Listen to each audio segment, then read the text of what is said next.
Udazken honetan, Euskaraldiaren bigarren edizioa izango dugu. Azaroaren 20tik abenduaren 4 bitartean, milaka belarriprest eta ahobizik hizkuntza ohiturak aldatzeko ariketa soziala egingo dugu.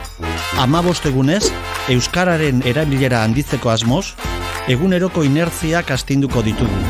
Duela 2 urte demostratu genuen bezala, uste baino jende gehiagorekin egin baitezakegu euskaraz. Euskaraz gehiagorekin eta gehiagotan egin nahi dugun 16 urtetik gorako herritarrek hartuko dugu parte euskaraldian. Ariketa praktikoa denez, euskara ulertzeko gai izan behar dugu, eta ariketa egiteko moduaren arabera, ondorengo 2 roletako bat aukeratuko dugu. Ahobizi. Ulertzen duten guztiekin euskaraz egingo dut uneoro. Kideek ulertzen ote duten ez dakidanean, lehen hitzak beti euskaraz egingo ditu. Ulertzen badute, hala jarraituko dut. Batzuetan zaila izan arren, elkarrizketa elebidunetan ere euskarari eutsiko diot kideek ulertzen duten. Belarriprest. Nire gaitasun eta aukeren arabera erabakiko dut euskaraz, noiz eta norekin egin. Baliteke, ulertzen duten guztiekin beti euskaraz ez egitea, baina dakitenek niri uneoro euskaraz hitz egitea nahi dut, eta horixe eskatuko diet modu esplizituan.